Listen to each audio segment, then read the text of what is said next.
ऊना में deputy CM Mukesh Agnihotri ने किया सचिवालय का शुभारंभ। मिनी सचिवालय से लोगों को कार्य करवाने में होगी आसानी। सोलन में स्वास्थ्य मंत्री ने की पीसी फार्मा कंपनियों पर बड़ी कार्रवाई की कही बात। दवाइयों के सैंपल बार-बार फेल होने पर होगी सख्त कार्रवाई।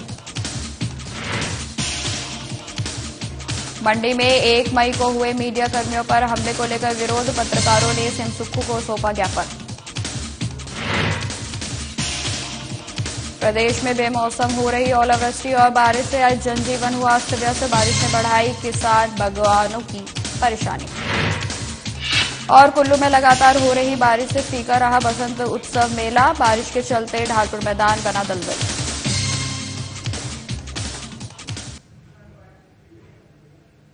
नमस्कार, स्वागत है आपका हिमाचल की खबरों में। मैं आपके साथ निकिता कश्यप। बुलेटिन की शुरुआत करते हैं। उप मुख्यमंत्री मुकेश अग्निहोत्री ने आज नवनिर्मित उपायुक्त कार्यालय भवन और लघु सचिवालय का शुभारंभ किया। उन्होंने बताया कि लघु सचिवालय का निर्माण कार्य पूर्ण होने से आज विधिवत रूप से शुभारंभ किया गया है, जिससे यहां पर लोगों को एक छत के नीचे सभी प्रकार की सुविधाएं मिलेंगी। मिनी सचिवालय के भवन में सभी विभागों के कार्यालय शिफ्ट होने से लोगों को कार्य करवाने में आसानी रहेगी। उन्होंने यह भी बताया कि आने वाले समय में लोगों की मांग अनुरूपी व्यवस्था में सुधार किया जाएगा, ताकि जनता को मूलभूत सुविधाएं उपलब्ध हो सके और लोगों को किसी भी प्रकार की असुविधा ना हो।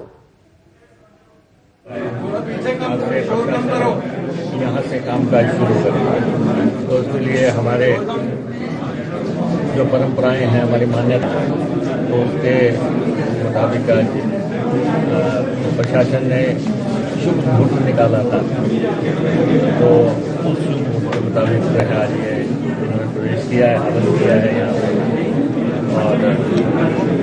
पे जनता को सुविधाएं मिलें, उसके लिए जो है ये शोभन केंद्र स्थापित हुआ है। सारी सेवाएं जो हैं उनकी विंडो स्थापित हुई हैं, ताकि चाहे वो ड्राइविंग लाइसेंस हो, चाहे आधार कार्ड हो, या ड्रॉप लाइसेंस लेना, पैसा जमा कराना हो, कॉपी हासिल करनी हो, सबके लिए जो है। हिमाचल प्रदेश के स्वास्थ्य मंत्री डॉक्टर कर्नल धनीराम शांडिल ने सोलन में प्रेस कॉन्फ्रेंस की। इस दौरान उन्होंने कहा कि हिमाचल प्रदेश में उन फार्मा कंपनियों पर शिकंजा कसा जाएगा जिनकी दवाइयों के सैंपल बार बार फेल हो रहे हैं। उन्होंने कहा कि हिमाचल प्रदेश फार्मा उद्योग हब है, लेकिन यह कतई बर्दाश्त नहीं किया जाएगा कि कंपनियां लोगों के स्वास्थ्य के साथ खिलवाड़ करें और निम्न स्तर की दवाइयां उत्पाद करें। उन्होंने यह भी कहा कि समय समय पर इसकी चेकिंग की जा रही है और दवाइयों के सैंपल लिए जा रहे हैं, और जिन कंपनियों के सैंपल बार बार फेल होंगे उनका लाइसेंस रद्द कर दिया जाएगा। कंपनियों के लगातार सैंपल फेल हो रहे हैं, उनको लिस्ट आउट किया जा रहा है, और जिनके जो लगातार ही में हैं उनको हम प्रोडक्शन लाइन में रखेंगे भी नहीं, उनको नोटिस भी दिए जा रहे हैं। और जो मतलब टाइम एंड अगेन जिनका सैंपल ही फेल हो जाएगा तो they will not be in the production of.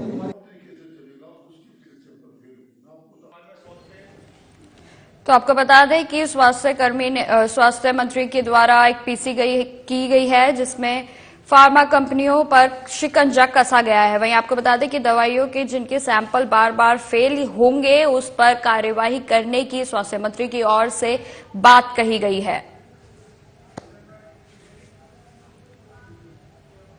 Bilaspur में श्री नैना देवी मंदिर न्यास की अहम बैठक जिलाधीश आबिश हुसैन की अध्यक्षता में संपन्न हुई, जिसमें मंदिर न्यास ने नवनियुक्त न्यासियों ने हिस्सा लिया। मंदिर न्यास ने अध्यक्ष ने इस दौरान मंदिर न्यास के बजट को लेकर चर्चा की। उन्होंने कहा कि श्री नैना देवी मंदिर न्यास का वर्ष 2023 से 24 का बजट सर्वसम्मति से पारित किया गया है, जिसमें 5 करोड़ रुपए श्री नैना देवी हॉस्पिटल के निर्माण के लिए मंदिर न्यास ने प्रदेश सरकार को देने का निर्णय लिया है। इसके अलावा मंदिर के सुलभ शौचालय, साफ सफाई और अन्य व्यवस्थाओं को लेकर लगभग 4 लाख रुपए खर्च होंगे।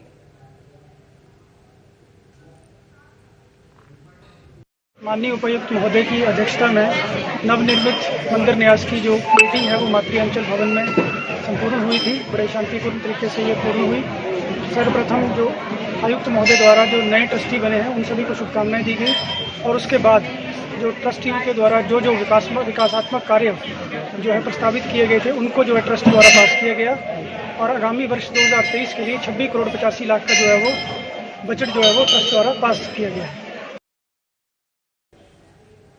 प्रदेश सरकार की निजी स्कूल की HP 02 बसों के बढ़ाए गए टैक्स को लेकर जिला निजी स्कूल बस ऑपरेटरों की परेशानी बढ़ गई है। सरकार ने निजी स्कूल बस ऑपरेटरों से 1 साल का लाखों रुपया टैक्स वसूल करना शुरू कर दिया है। सरकार के इस रवैये से परेशान निजी बस ऑपरेटरों ने आज उपायुक्त कार्यालय के बाहर रोष जताया है और DC कांगड़ा के माध्यम से प्रदेश सरकार परिवहन मंत्री को शिकायत पत्र भी सौंपा है और टैक्स न वसूलने की मांग उठाई है।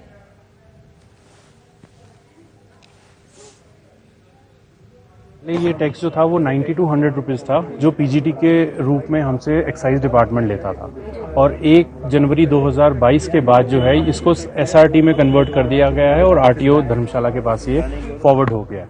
पहले हमारा टैक्स 9200 रुपये था 1 साल का, अब जो है वो 40 सीटर गाड़ी का 6,04,000 रुपये जो है वो हमें बता रहे हैं कि इतना टैक्स रहेगा। DC कांगड़ा को हमने ये अपना ज्ञापन सौंपा है और उनसे हमने ये रिक्वेस्ट की है कि उनके माध्यम से हम CM sir, transport minister sir, इन सब से ये रिक्वेस्ट करना चाहते हैं कि पब्लिक इंटरेस्ट में इस चीज़ को ठीक किया जाए।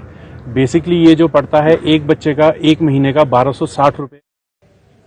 ऊना के रायपुर सहोड़ा में 1 मई को IOC प्लांट परिसर में ट्रक ऑपरेटरों के धरने की कवरेज कर रहे ऊना के पत्रकारों पर किए गए हमले का पत्रकारों ने विरोध जताया है। इसी कड़ी में Himachal Pradesh union of journalist और प्रेस क्लब के मंडी के संयुक्त तत्वाधान में एक प्रतिनिधिमंडल ने उपायुक्त मंडी के माध्यम से मुख्यमंत्री सुक्खू को ज्ञापन सौंपा है और ऊना के प्रधान सुरेंद्र शर्मा और अन्य मीडिया कर्मियों पर हमला करने की कड़ी की निंदा की है। ज्ञापन के माध्यम से मीडिया कर्मियों ने मांग की है कि सरकार हमलावरों के खिलाफ सख्त कार्रवाई करे, उनके खिलाफ धारा 307 हत्या करने के प्रयास का मामला दर्ज किया जाए।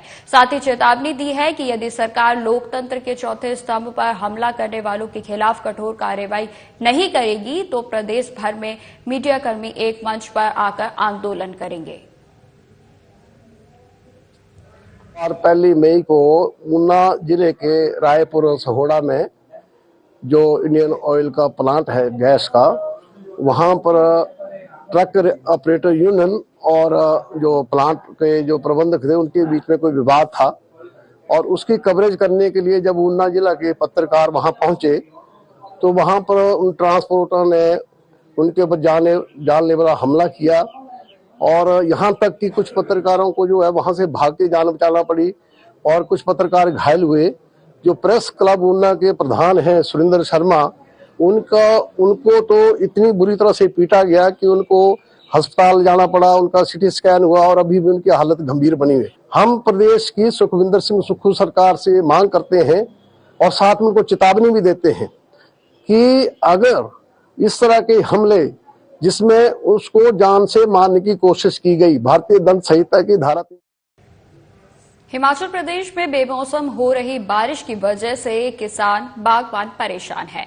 बारिश और ओलावृष्टि की वजह से उनकी फसलों को खासा नुकसान हो रहा है। हिमाचल प्रदेश सरकार के मुख्य संसदीय सचिव किशोरी लाल ने कहा कि बेमौसम हो रही बारिश के चलते किसान बागबानों की फसलों को नुकसान हो रहा है, जिसकी भरपाई सरकार करेगी। उन्होंने यह भी कहा कि वे मुख्यमंत्री सुखविंदर सिंह सुक्खू से इस बारे में बात करेंगे ताकि किसान और बागबानों को हो रहे नुकसान की भरपाई की जा सके। हिमाचल में नहीं पूरे देश में बर्फ रहा है, कहीं बर्फबारी है, कहीं ओलावृष्टि है और जो हमारा ऊपरला हिमाचल के क्षेत्र है जहाँ सेब की पैदावार होती है वहाँ भी ओलावृष्टि से काफ़ी नुकसान हुआ है।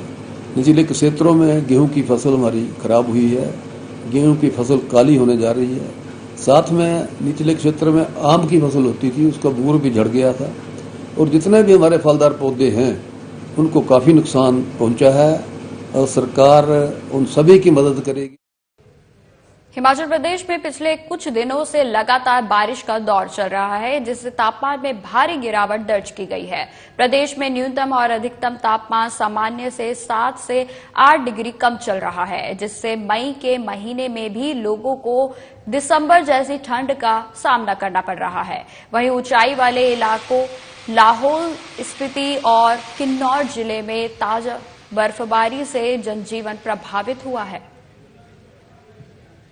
घंटे में प्रदेश के लगभग हर हिस्से में बारिश हुई है और ज्यादा बारिश जो है जिला चंबा और ऊना में हुई है। डलहौजी जो है वहां पे 80 मिलीमीटर बरसात हुई है और ऊना में कोटला है वहां 67 मिलीमीटर। इसके अलावा प्रदेश के लगभग हर हिस्से में मॉडरेट बारिश हुई है। बर्फबारी की रिपोर्ट्स हैं जिला लाहौल स्पीति, किन्नौर, कुल्लू, इन इलाकों में बर्फबारी की रिपोर्ट्स हैं। और जहां तक तापमान है, तापमान में काफी कमी आ चुकी है क्योंकि पश्चिमी विक्षोभ काफी 3 दिनों से सक्रिय है। जहां तक फोरकास्ट की बात है, आज ये कंटिन्यू करेगा और ज्यादा असर देखने को मिलेगा शिमला जिला, सोलन, सिरमौर।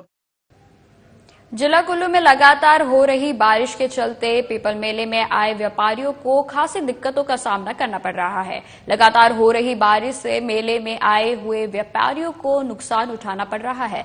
ढालपुर के मेला मैदान में पीपल मेले के बाद भी अस्थायी दुकानें सजी हुई है, लेकिन खराब मौसम के चलते मेला मैदान खाली नजर आ रहा है।